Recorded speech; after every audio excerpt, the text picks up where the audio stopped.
Akashvani presents Morning News.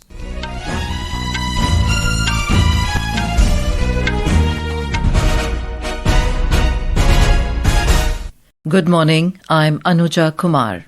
The headlines.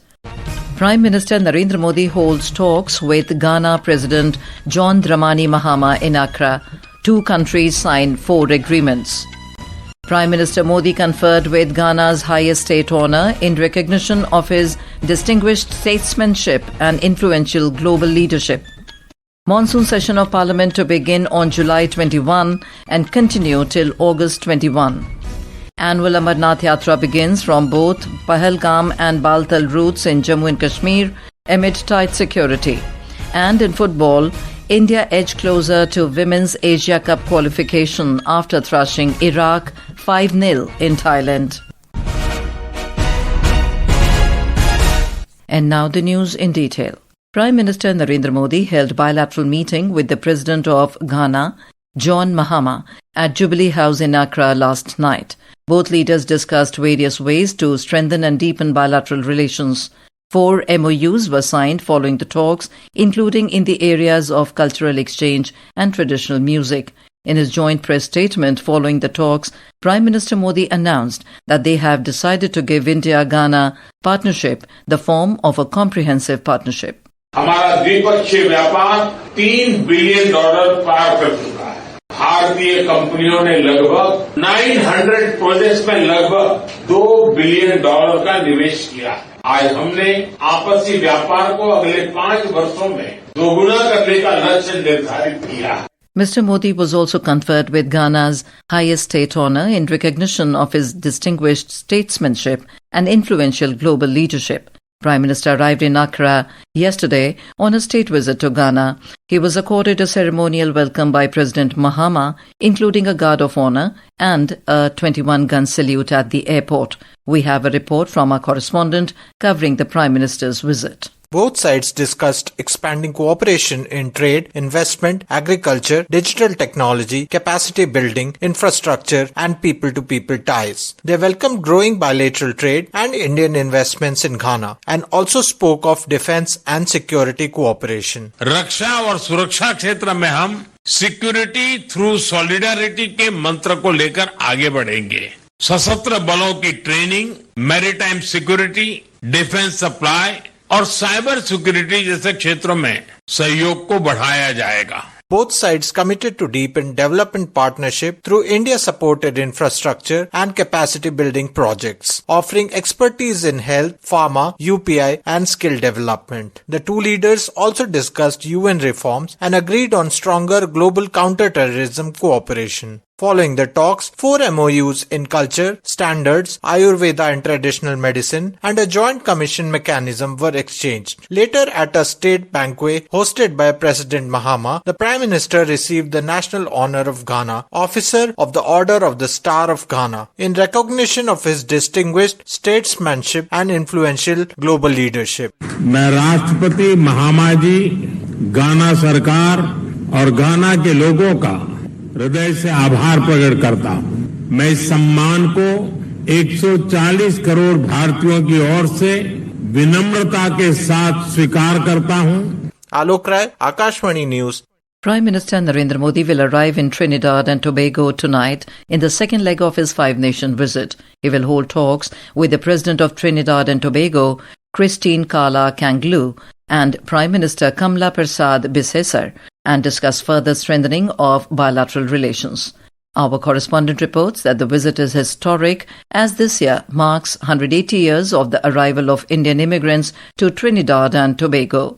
The leaders of the countries are expected to hold talks on digital transformation, food processing, trade, health, maritime security, transportation, and overall economic and cultural cooperation. The strong relation between the two countries can be assessed from the bilateral trade of approximately $370 million in the financial year 2023 to 24. Beside the trade, the MOU on setting up of an integrated automatic fruit and vegetable primary processing activity in TNT done last year between the PMs of the two countries on the sidelines of India CARICOM summit is an example of deeper cooperation between the two. India is also helping TNT in developing an efficient digital payment platform system on the lines of UPI. It may be noted that TNT is the first country in the Caribbean region to adopt the UPI platform. On the cultural front, both countries have several programs like No India program for the Indian diaspora in Trinidad and Tobago, promotion of Hindi and Sanskrit among the youth. The schemes like OCI Pravasi Bharatiya Samman Awards are several means of engaging the vibrant Indian diaspora in Trinidad and Tobago. It is worth noting that TNT President Her Excellency Christine Kangalo graced the 2025 Pravasi Bharatiya Divas virtually as a chief guest and was conferred with the Samman. The Prime Minister, Her Excellency Kamla Prasad Besesar, has been conferred with the Samman in 2012. During his visit, Prime Minister Narendra Modi is expected to address a joint session of the Parliament of TNT and is also expected to address a huge gathering of Indian diaspora at the National Cycling Velodrome in Port of Spain. This bilateral visit by an Indian Prime Minister in TNT is happening after a long wait and holds importance as it is being seen to further strengthen the deep diplomatic, economic, cultural relations between the two countries. Sakshi Singh, Akashvani News, Port of Spain. In an exclusive interview with Akashvani, High Commissioner of India to Trinidad and Tobago, Dr. Pradeep Rajpurohit, touched on various aspects of Prime Minister Modi's visit to the country. He said that both countries are commemorating 180 years of their relations, and the PM's visit is a momentous occasion for the Indian diaspora who have preserved their culture and traditions thousands of miles away from their home in such a celebratory manner. The preservation of the cultural and ties and the festivals and way of life of our country in this part of the world so far away, and that is indeed incredible. On this occasion, and being so much Indian culture rooted in this landscape of the country, visit of Honorable Prime Minister of India to Trinidad and Tobago is a momentous occasion in their history.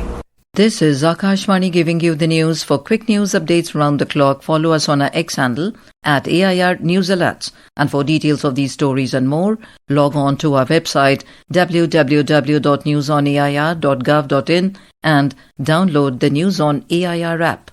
The Monsoon Session of Parliament will begin on 21st of July and continue till 21st of August. Parliamentary Affairs Minister Kiran Rijiju said President Draupadi Murmu has approved the government's proposal to convene the Monsoon Session from 21st July to 21st August 2025. In a social media post, Mr. Rijiju said that in view of the Independence Day celebrations, there will be no sittings on 13th and 14th of August.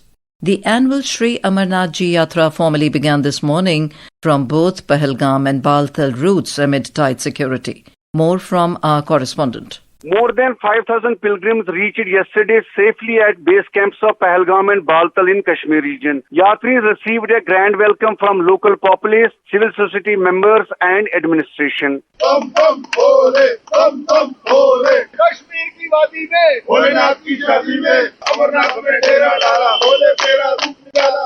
Lakhs of devotees from across the country are expected to pay obeisance this year at 12,756 feet high holy cave in the Himalayas in Kashmir region. In light of Pahalgam attack on 22nd of April, elaborate foolproof security arrangements have been put in place for the safe, seamless and secure pilgrimage. Tariq Ratar, Akashvani News, Srinagar. The India Meteorological Department or IMD has forecast heavy to very heavy rainfall at isolated places over Arunachal Pradesh, East Madhya Pradesh, East Rajasthan, Gujarat, Himachal Pradesh, Konkan, Goa, Madhya Maharashtra, Nagaland, Manipur, Mizoram and Tripura today. The weather agency predicted light to moderate rainfall accompanied with thunderstorms and lightning over the east, central, northwest and northeast parts of the country during the next 6 days. Similar conditions is likely to prevail over Kerala, Mahe, Lakshadweep, Karnataka and Telangana. In Delhi, there is a forecast of very light to light rainfall with thunderstorms and lightning today.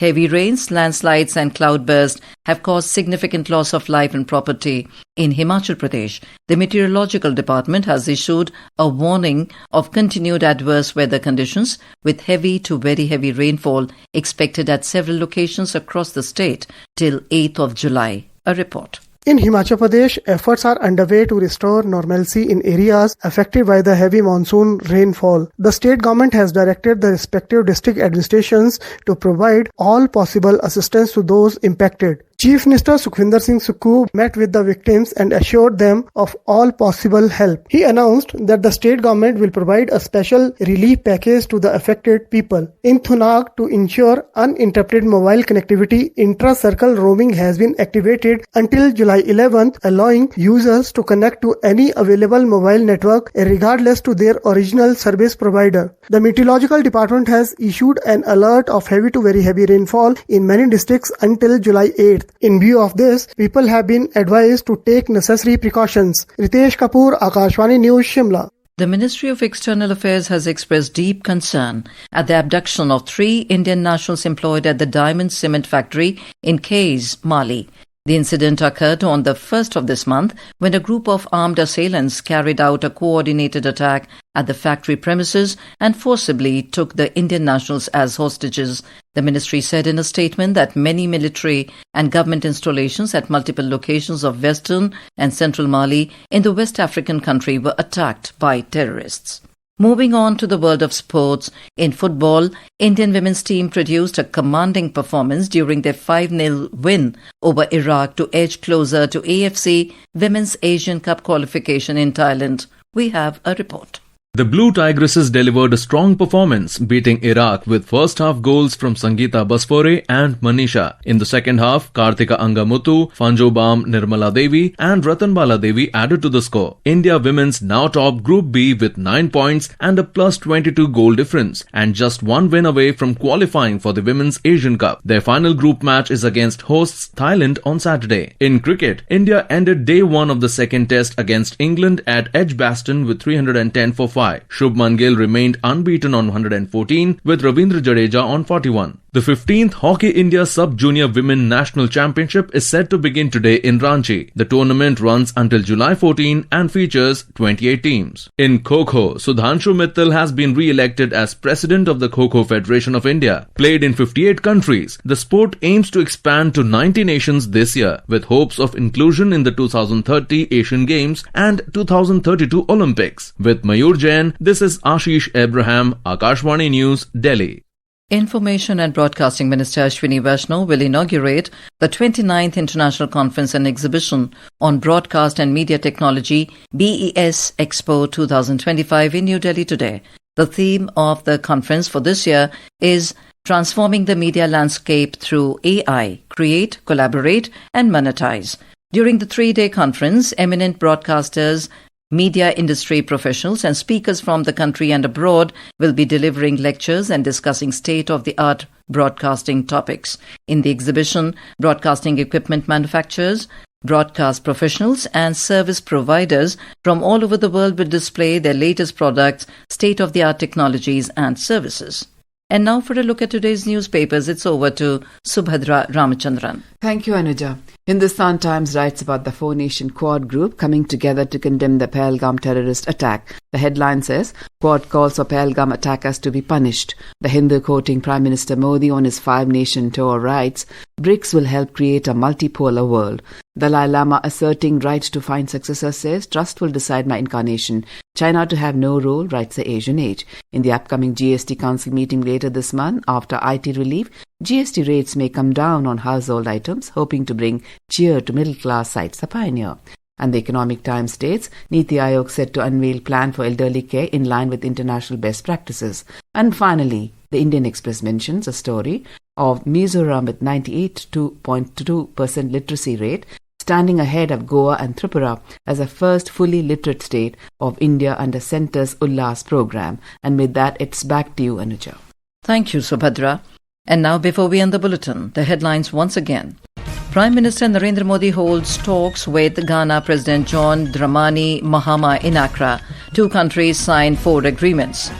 Prime Minister Modi conferred with Ghana's highest state honour in recognition of his distinguished statesmanship and influential global leadership. Monsoon Session of Parliament to begin on July 21 and continue till August 21. Annual Amarnath Yatra begins from both Pahalgam and Baltal routes in Jammu and Kashmir amid tight security. And in football, India edged closer to Women's Asia Cup qualification after thrashing Iraq 5-0 in Thailand. With that, we end the morning news. Have a nice day.